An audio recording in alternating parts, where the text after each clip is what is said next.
मी मागच्या वेळेसही बोललो होतो की संजय राऊतला ज्यावेळेस मी आरोग्यमंत्री असताना मी एक सीट मेंटल हॉस्पिटलमध्ये ठेवलेलीच होते आहेत आमचे प्रकाश आंबेडकर.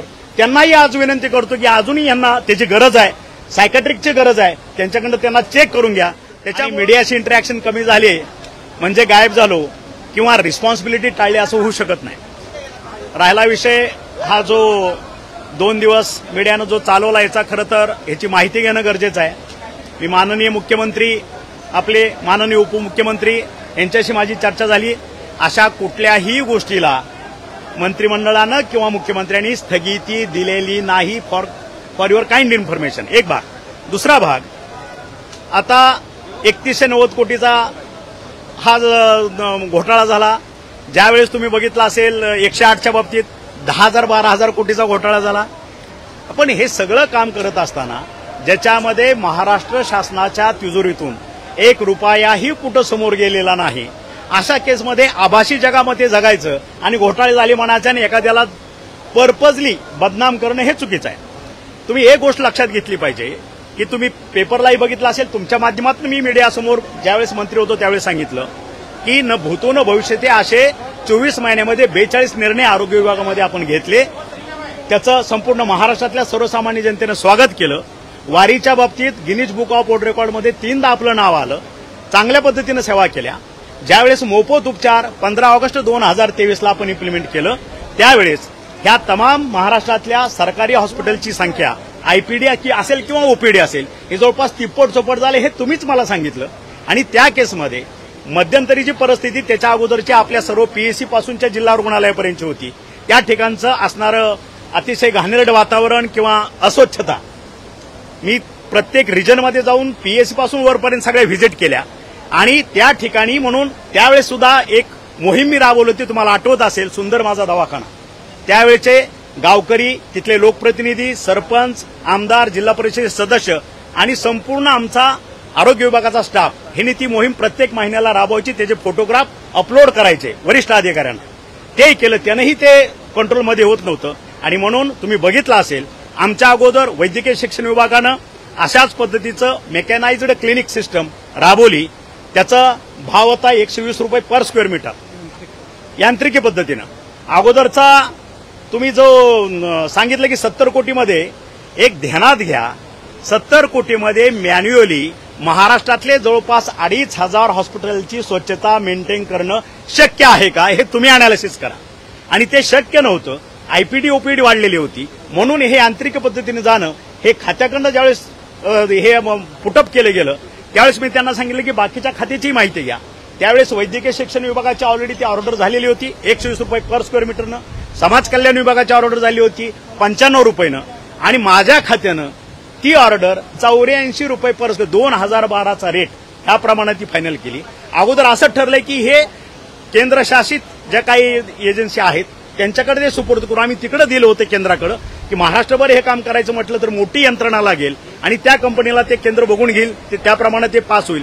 पण हायकोर्टामध्ये आपल्यातलेच कोणीतरी लोकल लोक गेली आणि कोर्टानं तो सेंट्रल कंपनीला देणं हे रद्द केलं. आणि म्हणून महाटेंडरवरती ह्या ठिकाणी ते पब्लिश झालं. त्या ठिकाणी 12 लोकांनी त्या ठिकाणी कॉम्पिट केलं. 5 लोक लिस्टिंग झाली आणि त्याच्यामध्ये जे आज कुठली कंपनी आहे त्यांना त्या पद्धतीनं ते काम मिळालं. त्यांचं एमयू झालं, वर्क ऑर्डर झाली आणि आमचे इलेक्शन लागले. त्याच्यानंतर परत काय झालं त्याच्यातली कुठलीही माहिती माझ्याकडे नाही. मला जे काही काल आपल्या खात्यातनं जी माहिती मिळाली की अशा पद्धतीचं कुठलंही 1 रुपयाचाही ट्रान्झॅक्शन महाराष्ट्र शासनाच्या तिजोरीतून त्या कॉन्ट्रॅक्टरच्या खात्यावरती दिलेलं नाही. आणि आयुक्तांनी त्याच्यावरती हे सांगितलं गेलं की आमच्याकडे बजेटरी प्लॅनिंग असल्यामुळे तात्पुरतं आम्ही हे थांबवतोय. माननीय मुख्यमंत्र्यांनी सांगितलं की ह्याला अशा पद्धतीची कुठलीही स्थगिती दिली नाही, कारण माझ्या हॉस्पिटलमध्ये येणारा हा वर्ग जो आहे तो रोजंदारी करणारा, 200-400 रुपये करून स्वतःचं पोट भरणारा, कारण ज्याला 10,000 रुपये पगार आहे तो सुद्धा आज गव्हर्नमेंट हॉस्पिटलला जात नाही, तो प्रायव्हेट हॉस्पिटलमध्ये जातो. हे डोक्यात ठेवून आपला दवाखाना ही संकल्पना माननीय मुख्यमंत्र्यांच्या, तत्कालीन मुख्यमंत्र्यांच्या माध्यमातून आम्ही पुढे आणली.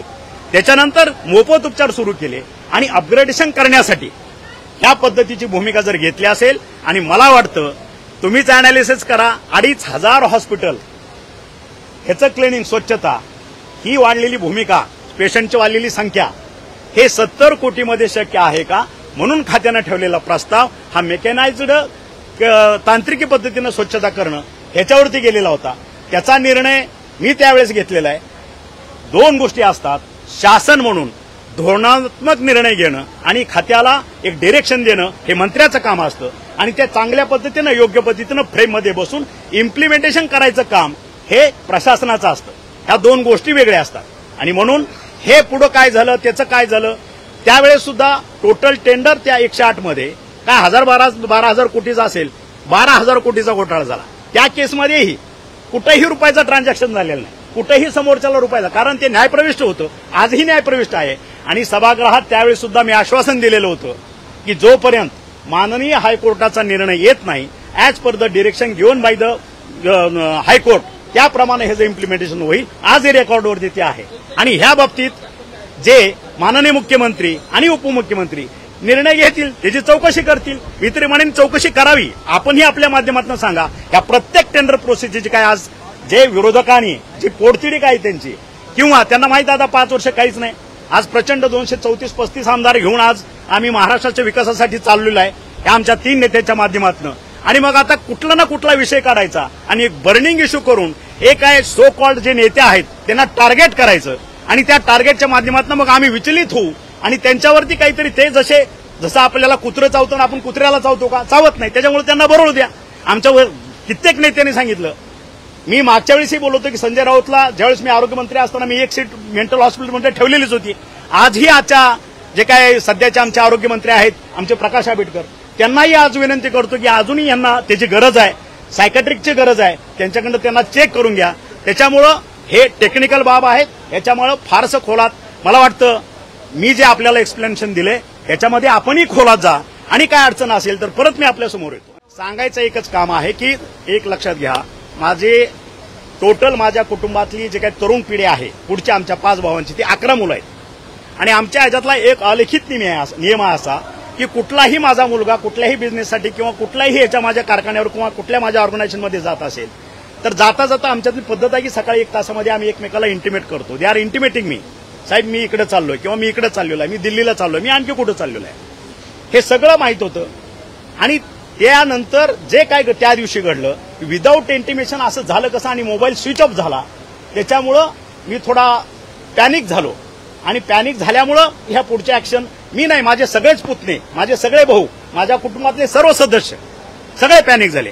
कारण माझ्या कुटुंबाची गेले 60-70 वर्षातली ही परंपरा आलेली आहे चालत, त्याच्यामुळं त्याच्यात वेगळं काही नाही. शाईन 100cc डाऊन पेमेंट फक्त 9,999. विवो डाऊन पेमेंट फक्त 11,111 रुपये. अनेक स्पेशल ऑफर्स तसेच जुनी गाडी एक्सचेंज वर मिळवा 2,000 रुपयांचा bonus. Kaizen Honda, head office employment चौक, Solapur. Mobile 9579-79-62-2100. Branch office Akkalkot road, Solapur. Mobile 70 20 34 56 30.